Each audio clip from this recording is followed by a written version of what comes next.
Walking into a reptile expo can feel like walking into another world. It's loud, it's crowded, and there are literally thousands of incredible animals looking right back at you. It is incredibly easy to get overwhelmed, or worse, walk out with an animal you aren't actually prepared for. So today, we're breaking down the game plan, exactly what you need to do before you step through those doors, and exactly what to expect once you're inside. Let's get to it. First things first, don't buy an animal if you don't already have an enclosure set up for it at home. You want to make sure that you have set the temperature, set the humidity, and have been testing those two things for over a week. You want to add the clutter, get the hides, all the things that it's going to need to live and thrive in that environment already set up before you even go to the show. The next thing to do is research.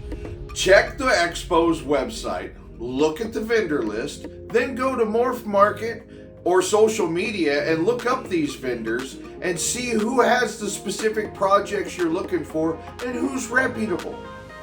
Next up, hit an ATM. Leave the debit card in the car.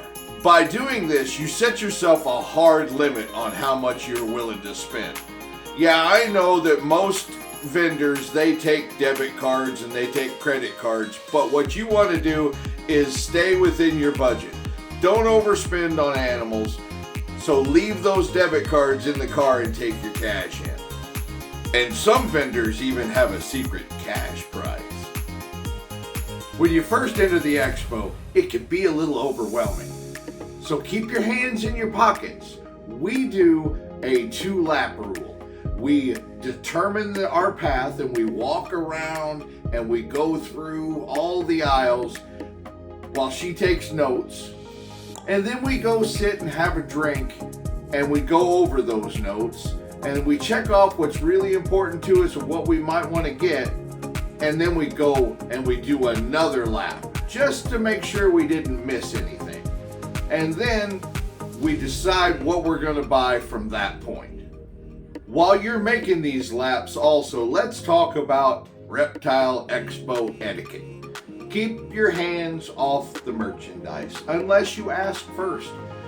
Most vendors set up their tables a certain way, and they would really appreciate it if you didn't come and just start picking stuff up.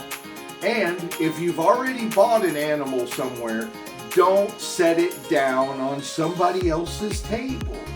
That's rude. Let's talk about holding animals. Be selective about what you handle. Mites and biosecurity is a real thing at reptile expos.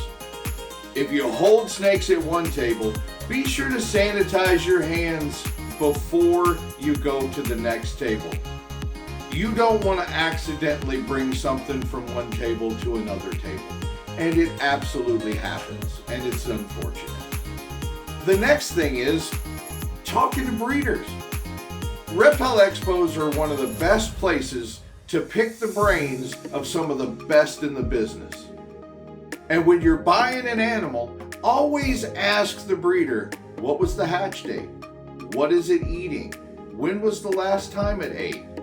Do you have any concerns about the animal? Most breeders will be honest about all of those questions. But when you're talking to a breeder, be sure to keep yourself situationally aware. If there's people standing in line and they got their wallets out, keep your questions brief or come back when the booth is a little bit quieter. So there you have it. Go in with a plan, a solid budget, and an enclosure waiting at home for these animals, and everything's going to work out fine. So tell us in the comments below, what was your first Reptile Expo experience? We would love to hear your stories. And our win. So don't forget to like, subscribe, and hit that bell, and we'll see you on the next one.